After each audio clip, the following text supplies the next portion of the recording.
Assalamualaikum warahmatullahi wabarakatuh. Jumpa lagi dengan channel ini, Zamrud Elemen Channel. Channel yang isinya tentang berbagi pengalaman dan pengetahuan seputar desain elektronik, rangkaian pengkondisi sinyal, pemrograman microcontroller, pemrograman FPGA, pemrograman Python, pemrograman MATLAB, dan lainnya yang berbasis open source dan Windows. Pada video sebelumnya, saya telah membuat inverter gelombang sinus dengan metode SPBM atau Sinus Pulse Width Modulation dari sumber tegangan solar panel yang langsung diubah menjadi tegangan listrik AC 220 volt 50 Hz dan telah berhasil digunakan untuk menyalakan lampu LED dengan efisiensi inverter sebesar 85%. Nah, kali ini saya akan sharing pengetahuan bagaimana cara membuat sinyal gelombang sinus tersebut dengan metode SPBM. Simak video berikut ini ya. Apa itu SPBM? SPBM adalah kepanjangan dari Sinus Pulse Width Modulation, yaitu metode untuk membangkitkan sinyal sinus dengan metode pengaturan lebar pulsa. Terdapat dua metode untuk membangkitkan sinyal SPBM. Yang pertama adalah menggunakan rangkaian analog, yaitu bipolar switching menggunakan sinyal segitiga dan sinus yang dikomparasi dengan op-amp, yang mana dari hasil komparasi ini akan menghasilkan sinyal SPBM. Metode kedua adalah cara digital, yaitu menggunakan data lookup tabel yang disimpan dalam microcontroller, seperti yang akan saya jelaskan dalam video ini. Kita bisa membuat data sinyal sinus menggunakan Microsoft Excel untuk operating system Windows atau menggunakan LibreOffice Calculator untuk operating system Linux. Karena saya menggunakan operating system Linux Ubuntu, maka saya menggunakan LibreOffice Calculator dalam tutorial video ini. Pertama, kita tentukan frekuensi sinyal sinus yang diinginkan. Karena sinyal sinus ini nanti digunakan untuk mendesain inverter DC ke AC, maka frekuensinya adalah sebesar 50 Hz.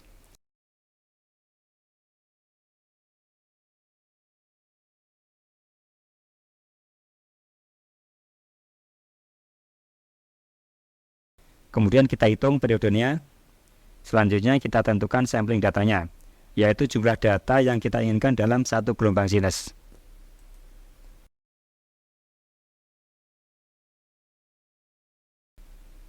Misal kita coba sampling datanya 4 buah saja dulu ya untuk mengetes sinyal.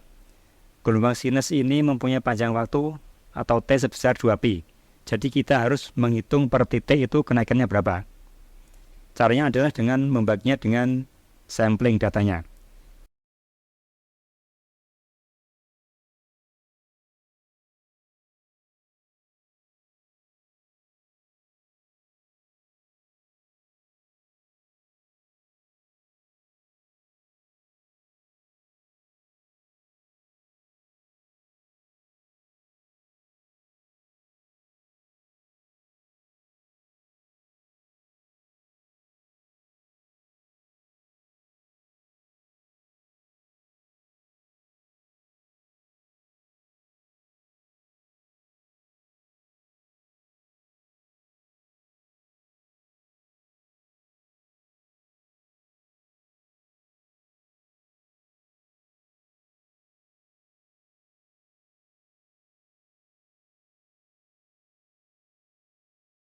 Kemudian kita plot datanya.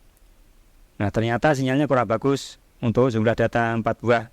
Tidak bisa membentuk gelombang sinus. Kemudian kita plot datanya. Nah, ternyata sinyalnya kurang bagus untuk jumlah data 4 buah. Tidak bisa membentuk gelombang sinus. Sekarang kita coba naikkan lagi jumlah datanya, jumlah sampling datanya, misalnya 8 buah.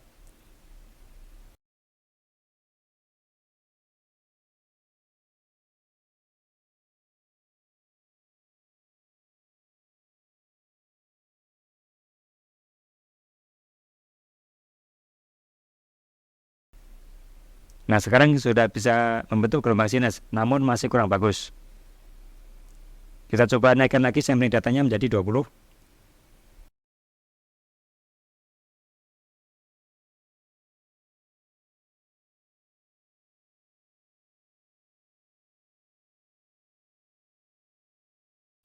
Nah, sekarang udah cukup bagus ya gelombang sinusnya.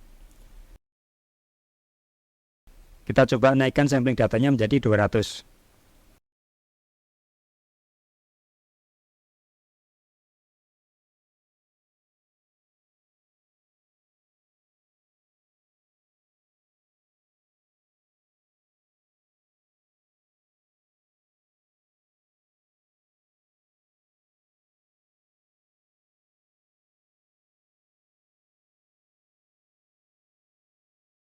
Nah sekarang sudah bagus ya gelombang sinusnya.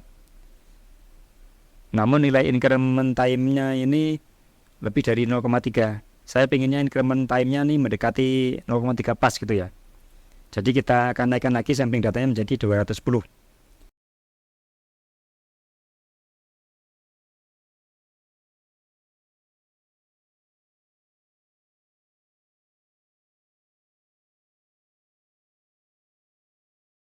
Nah sekarang nilai increment time-nya pas atau mendekati 0,3. Jadi gelombang sinusnya udah cukup bagus nih.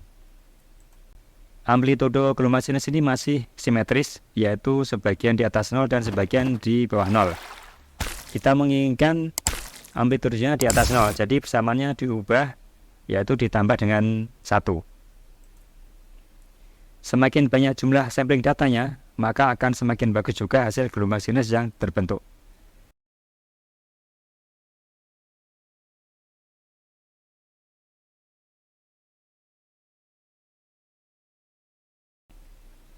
Langkah selanjutnya kita ubah amplitudo gelombang sinus tadi menjadi data persentase. Kenapa persentase? Ini karena kita akan membuat gelombang sinus yang berbasis pengaturan lebar pulsa PWM. Pengaturan lebar pulsa ini sama dengan pengaturan persentase amplitudo sinyal. Caranya adalah data amplitudo yang tadi dikalikan dengan 100 dan dibagi dengan 2. Kemudian kita plot data amplitudonya.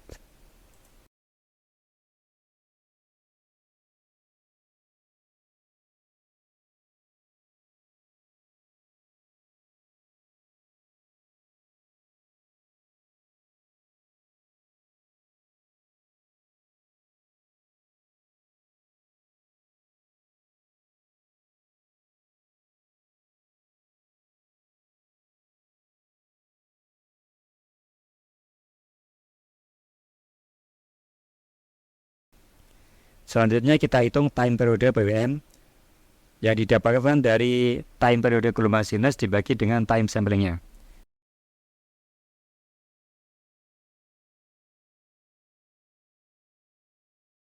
Kemudian kita hitung frekuensi PWM-nya.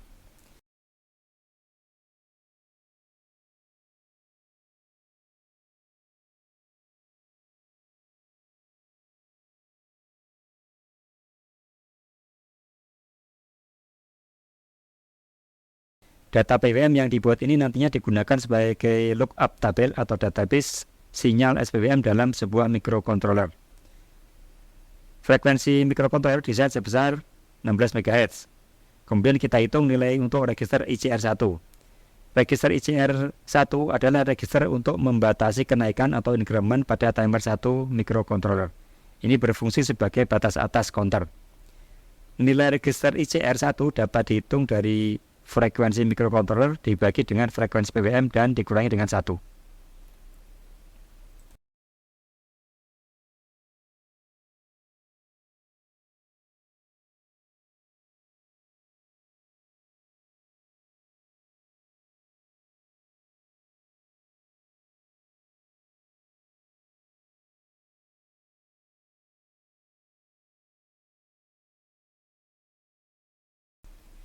Selanjutnya kita hitung nilai register OCR1.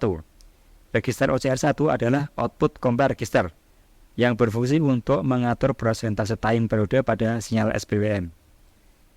Nilai register ICR sebelumnya kita bulatkan dan tidak ada komanya. Kemudian kita hitung nilai register OCR dengan cara data persentase amplitudo dikalikan dengan nilai register ICR dan dibagi dengan 100. Kemudian kita bulatkan supaya tidak ada koma di belakangnya dan kita plot.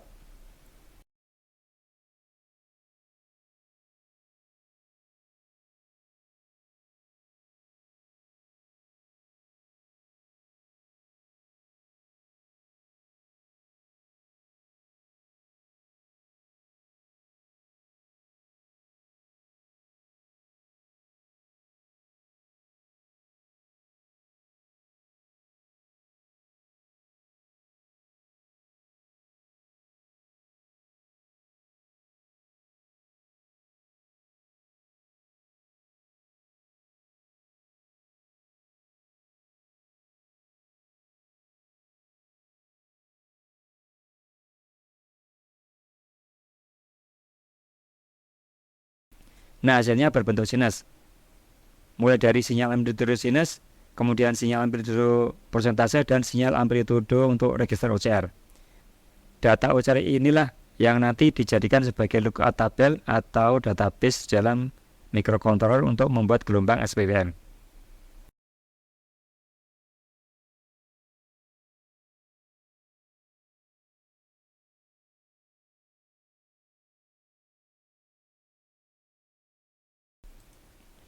Data OCR kita masukkan sebagai database atau lookup tabel ke dalam microcontroller seperti ini.